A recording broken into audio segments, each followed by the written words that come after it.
Morning Glory. Welcome to Lisa Ann Can. I'm Lisa Ann. Today I'm finally going to be making bar soap.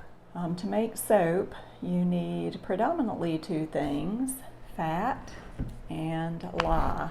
I also have some essential oils and I have a few soap molds, some small plastic molds, my loofah gourds cut into slices, which we did in a previous video, some larger varied molds, just a regular dish pan where I have the loofahs. So here near my sink I have a quart of warm soapy water to which I'm going to add a quart of vinegar. The purpose of this is to neutralize any lye should it splash on me. Over here I have my crock pot, my stick blender, measuring cups, and a digital scale. This book, Handcrafted Soap by Debbie Boone, has a lot of great recipes. The recipe I'm using today is palmola. It uses palm oil and canola oil as the two main ingredients. So the first step is to get these measured. My crock pot is warm. It's good to start with your solid oils first because you need them to heat longer.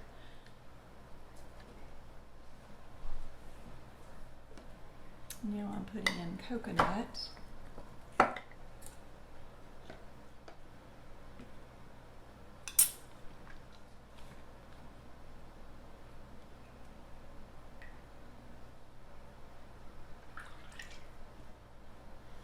You have to remember to zero the scale each time you measure. Okay, this is castor oil. It's full of ricinoleic acid. This is what makes your soap lather. Say you saw me lick my finger with the coconut oil. That's because it's delicious. Probably don't want to lick your finger with the castor bean.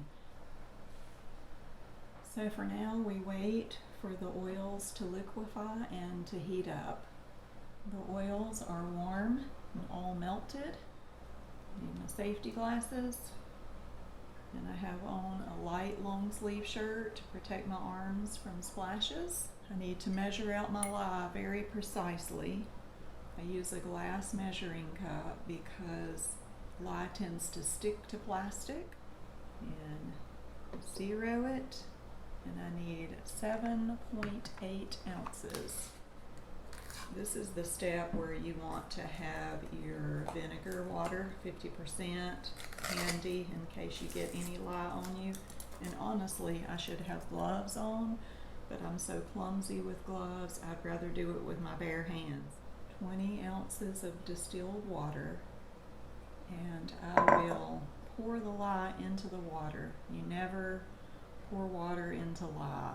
I'm going to move over to my stove and do this where the vent is because it does produce a lot of fumes that are rather choking. This chemical reaction also produces a lot of heat, which is why you want to do it in a glass container. You want to stir it till all the crystals are dissolved. The next step is to slowly pour the lye water in with the warm oils.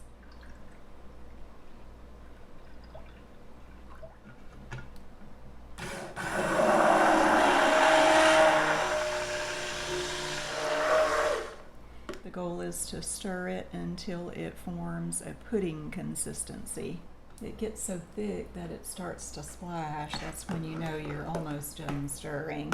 We'll just wait for about an hour. It needs to cook. It should rise and start to get thick and have glycerin start to float to the top.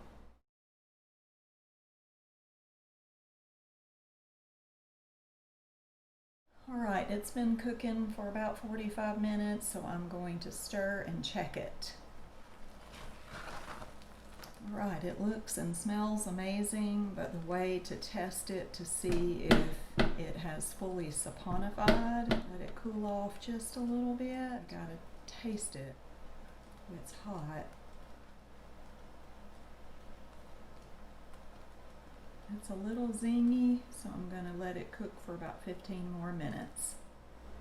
All right, it's been 15 more minutes. No stain. It's done. Take the crock out of the heating element. The consistency is so interesting. After it has cooled some, you don't want it to cool too much because it'll begin to harden. But if it's too hot, when you put your essential oils in, they'll mostly evaporate out. I'm doing a little over an ounce of tea tree and a little over half an ounce of lavender. Stir that in real well. Woo, strong. It's evaporating in my face. Oh wow, that smells good. Spray my molds with some vegetable spray. I use coconut. Small ones I'm putting my loofah. I'm just gonna spoon the goo, the soap goo. Give them a tap. Get the air bubbles out. Did you find my safety glasses? They're on your head. Are they? Old lady moment. Because even though the lye has neutralized, the stuff is hot, and if it gets in my eye, it is going to do some damage. Scrape it out. Yes. You can Well, trim it looks off like the it's top. going through and through, don't it? Mm-hmm. A little Pampered Chef scraper.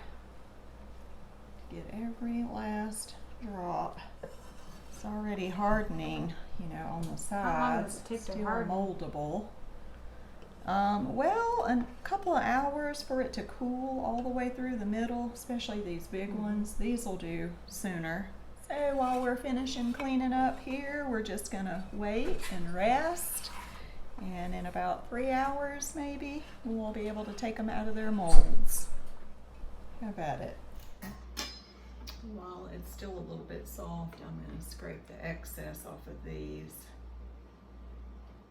So it has not hardened yet because I can still squish that. I scraped enough off that I was able to make 2 more soap balls.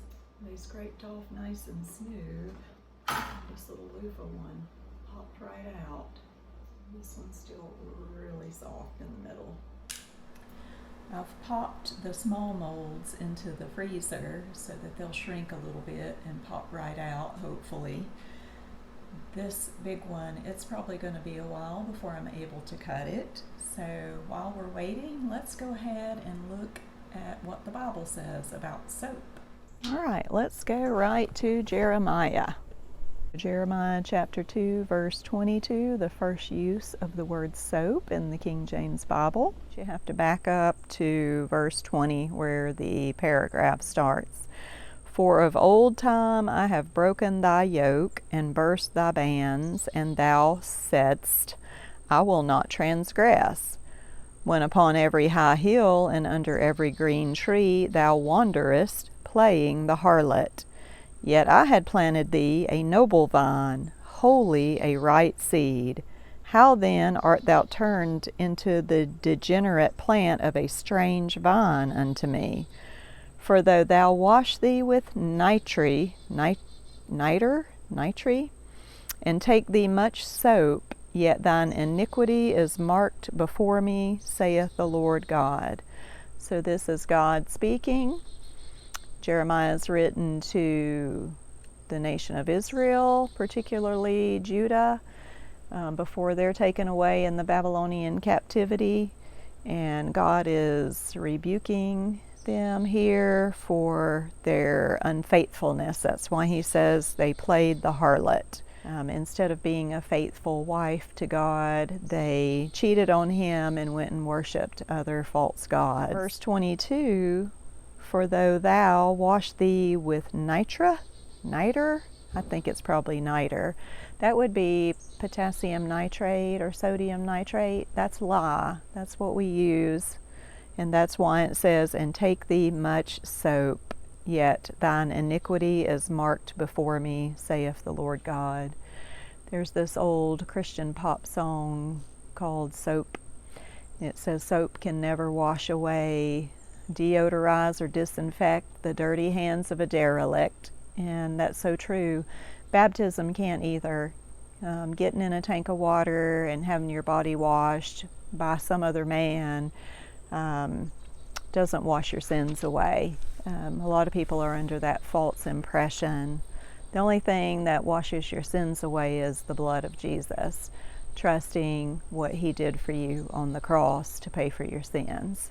There's another verse in the Old Testament that mentions soap, and it's in Malachi. Okay, Malachi chapter 3, verse 2 is where it's found, but let's start at verse 1 just to get the idea. If you look at Malachi 1:1, the burden of the word of the Lord to Israel. Chapter 3, verse 1, Behold, I will send my messenger, and he shall prepare the way before me. And the Lord whom ye seek shall suddenly come to his temple, even the messenger of the covenant whom ye delight in. Behold, he shall come, saith the Lord of hosts. That's talking about John the Baptist coming to Israel, and it is also talking about Jesus coming. But who may abide the day of his coming? And who shall stand when he appeareth? For he is like a refiner's fire and like fuller's soap. A fuller was a person who used a lot of water and heat and pressure to cleanse wool to make it very white. So we're not looking for this refiner's fire and this purifying soap. We're already saved. Paul tells us that we're already cleansed, we're washed, we're sanctified. It's 1 Corinthians chapter 6 and verse 11.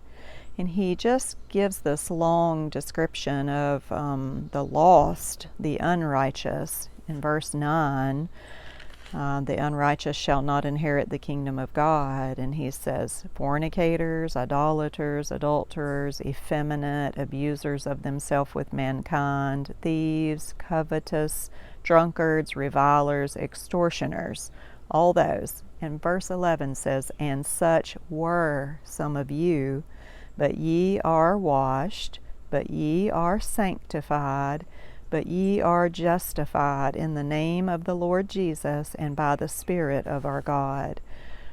Like I said, we're not looking for a refiner's fire and fuller's soap to come and burn the dross away from us. We already are washed, and it's by the Spirit of God.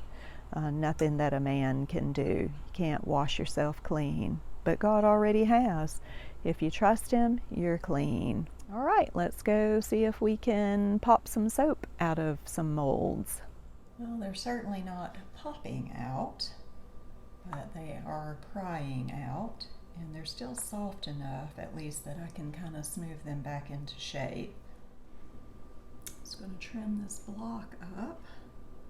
I cut the loofahs out of the block, and I'm just trimming around those. So I'm forming them into a nice rough looking bar shape, and they will continue to dry. So some of the prettier ones will be gifts for birthdays and Christmas. The little chunks that are left over, like this one, will be for the children to use. Anyway, I hope you enjoyed the video. Thank you so much for watching, and I hope to see you again next time.